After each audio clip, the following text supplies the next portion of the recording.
Hello Shweta, உங்க அத்தை வீட்டுக்கு வந்துட்டாங்களா? இன்னும் இல்லம்மா. சூர்யா வீட்டுக்கு போயிட்டாங்களா? இன்னைக்கு பகல் முழுக்க அவங்கள தேடி இருக்காங்க. எங்க போனாங்க, ஏன் இப்போ சூர்யா வீட்டுக்கு போனாங்கன்னு சரியான காரணம் இங்க யாருக்குமே தெரியல. ஏதோ அவங்களுக்கு கோவங்கிற மாதிரி தான் சந்துரு சொன்னா. ஓ மாமனாரோட ஏதாவது சண்டையா? அவங்களுக்குள்ள அப்படி ஏதோ சண்டை வந்தா அது உலக அதிசயம்தான். சரி விடு ஸ்வேதா, நாளைக்கு வந்துருவாங்க. என்னம்மா இவ்ளோ கேர்லெஸ்ஸா சொல்ற? இன்னைக்கு அவங்க ஃபேமிலி டாக்டர் கிட்ட செக்கப்க்கு கூட்டிட்டு போறேன்னு சொன்னாங்க. இந்த பிரச்சனையில அது நடக்க முடியாம போயிடுச்சு. எங்க நான் மாட்டிக்க போறேனோன்னு ரொம்ப பயந்துட்டே இருந்தேன். இன்னைக்கு எப்படியோ எஸ்கேப் ஆயிட்டேங்கிறதுல கொஞ்சம் நிம்மதி. ஆனா இது எத்தனை நாளைக்கு சொல்லு? நாளைக்கோ நாளானிக்கோ அவங்க திரும்பி வந்துட்டாங்கன்னா திரும்பி டாக்டர் கிட்ட வான்னு கூப்பிடுவாங்கல்ல. அதெல்லாம் நினைச்சாலே வயித்த கலக்குதுமா. இந்த பிரச்சனையை எப்படி சமாளிக்கிறதுன்னு தான் நானும் யோசிச்சுக்கிட்டே இருக்கேன். மா தப்பு பண்ணிட்டோமோன்னு தோணுதுமா. எதையும் மறைக்காம உண்மைய சொல்லிருக்கணுமோ? லூசுத்தனமா உளராத. அந்த கட்டத்தை எல்லாம் தாண்டி ரொம்ப தூரம் வந்துட்டோம். மா சந்துரு குழந்தைக்காக ஏங்குனது, அத்தை மாமா வீட்ல பூஜை பரிகாரம் பண்ணது, இதெல்லாம் தாம்மா என்ன இந்த முடிவே எடுக்க வச்சுது. அது சரியான முடிவு தாண்டி. உண்மையை சொல்லியிருந்தா சபாஷ்னு கைத்தட்டி உனக்கு மாலை போட்டு வாழ்த்திருப்பாங்களா? சந்துரு முகத்துல சந்தோஷத்தை பார்த்திருக்க முடியுமா? மொத்த குடும்பமும் அழுது வடிஞ்சிட்டு இருந்திருப்பாங்க. மா அதெல்லாம் ஒரு சப்ப கட்டுதாம்மா. என்னோட குறை தெரிஞ்சுட்டா இந்த வீட்ல என்னோட மரியாதை குறைஞ்சிருங்கிற சுயநலம் தான் உண்மையான காரணம். இங்க பாரு ஸ்வேதா, சுயநலம் யாருக்கு இல்ல? எல்லாருக்கும் தான் இருக்கு. உனக்கும் அந்த குடும்பத்துக்கும் ரெண்டு சைடுக்கும் ஆதாயம் வர மாதிரி தான் புத்திசாலித்தனமா முடிவெடுத்திருக்கோம். அதனால நீ மனச போட்டு குழப்பிக்காத. இதோ இன்னும் 10 மாசத்துல பாரதி மூலமா குழந்தைய பெத்து கொடுக்க போறோம். அதோட உன் ப்ராப்ளம் சால்வ் ஆயிட போகுது. ஆனா அம்மா அதுக்குள்ள அத்தை என்ன டெஸ்டுக்கு கூட்டிட்டு போயிட்டா உண்மையெல்லாம் தெரிஞ்சிரும்ல? ஒன்னும் தெரியாது, உடைய கூடாது. ரகசியத்தை காப்பாத்தியே ஆகணும். டெஸ்ட் ரிப்போர்ட்ட மாத்தலாம், டாக்டரை மாத்தலாம், 1000 வழி இருக்குடி. அதுக்கு துணிஞ்சு இறங்கிட்டோம். இதுல இருந்து பின்வாங்க முடியாது. இங்க பாரு, இப்போ கர்ப்பஸ்திரி டைமுக்கு தூங்கணும். போய் நிம்மதியா தூங்கு. Good night.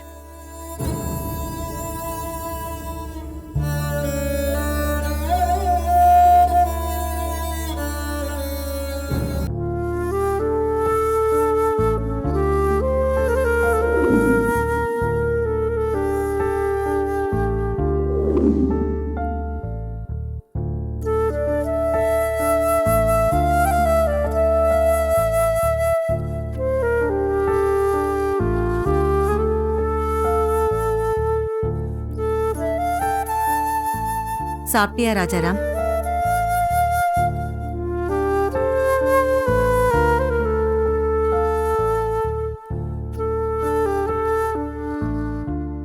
அப்பா இன்னும் சாப்பிடலத்த.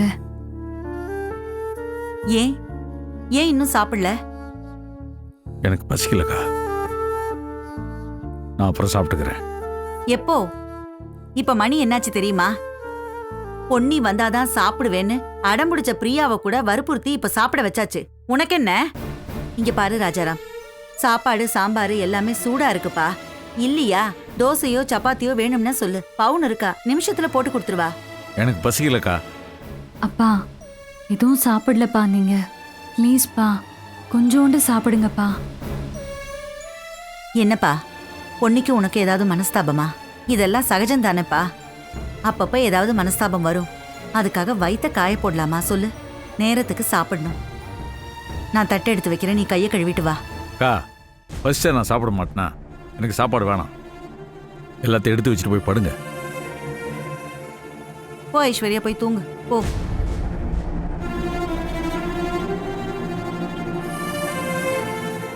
சந்துரு வா.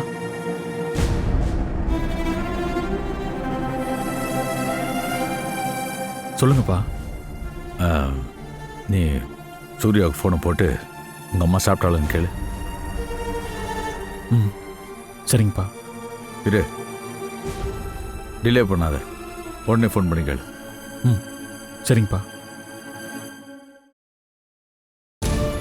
அத்தை,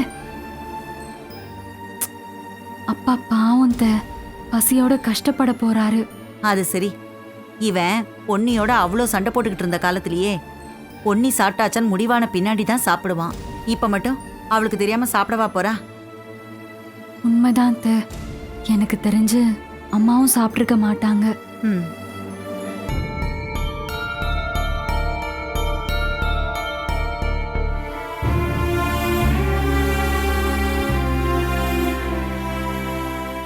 இந்த சூர்யா, அத்தைக்கு போய் கொடு.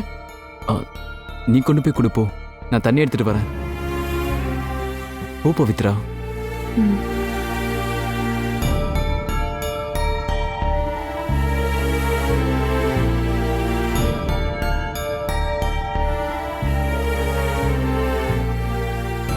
அத்தை, சாப்பிடுங்க அத்தை. என்ன பவி இதெல்லாம்? சுட சுட தோசை சுட்டு கொண்டு வந்திருக்கேன், கொஞ்சம் சாப்பிடுங்க அத்தை. உனக்கு எதுக்கு தேவையில்லாத இந்த சிரமம்லாம்? முதல் தடவை எங்க வீட்டுக்கு வந்து நீங்க தங்கியிருக்கீங்க, இதுவே எனக்கு பெரிய சந்தோஷம் அத்தை. உங்களுக்கு 2 தோசை சுடுறதா கஷ்டம் எனக்கு. போங்க அத்தை. நீ சாப்பிட்டியா? நான் எப்பவுமே சூர்யா கூட உட்காந்தா சாப்பிடுவேன். சரியான நேரத்துல என்ன சாப்பிட வச்சிருவான். ஆனா அது என் மேல இருக்கிற அக்கறையில நினைச்சிடாதீங்க அத்தை. அவனோட குழந்தைக்கு நேரா நேரத்துக்கு சாப்பாடு சரியா போயிடணுமா, அதான் அவன் வரட்டும்னு வெயிட் பண்றேன். ம்.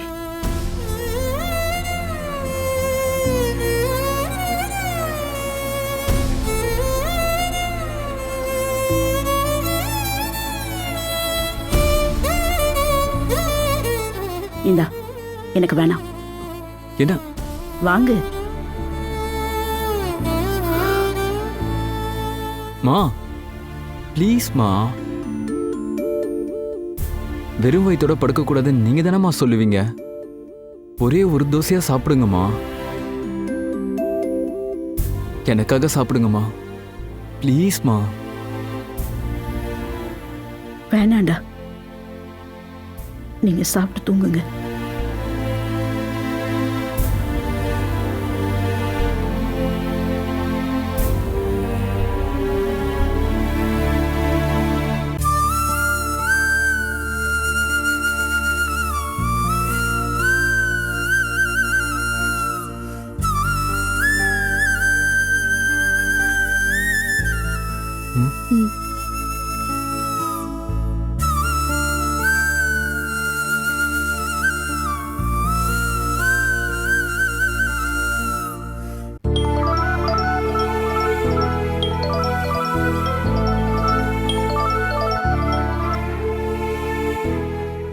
சூர்யா, அம்மா எப்படி இருக்காங்க?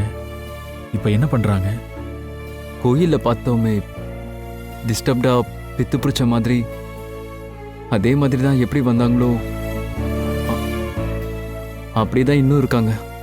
இந்த கோலத்துல என்னால அவங்கள பார்க்க முடியல.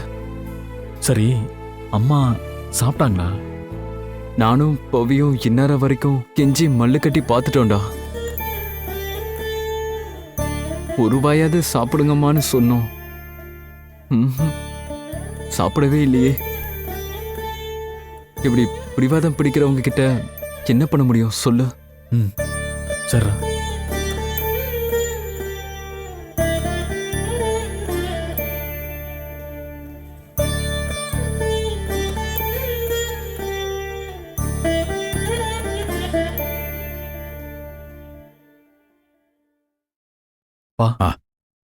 என்னப்பா, சூர்யாவுக்கு ஃபோன் போட்டியா? அம்மா சாப்பிட்டாளா? சாப்பிட்டாங்களாப்பா. இப்பதான் சாப்பிட்டு கை கழுவிட்டு படுத்தாங்களாம். அப்படியா? ஆ.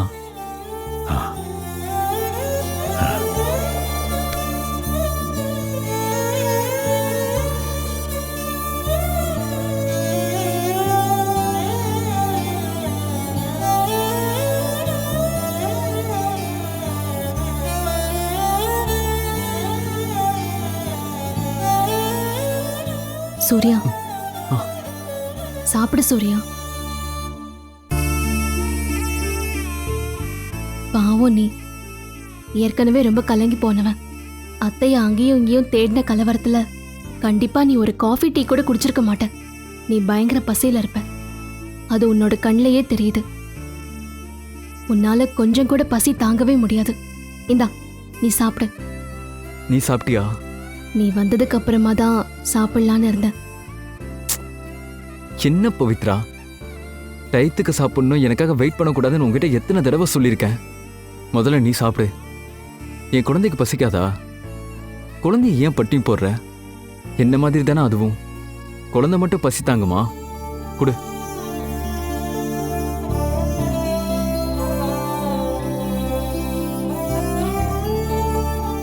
அத்தைய பத்தி நீ யோசிக்கவே இல்லைல்ல?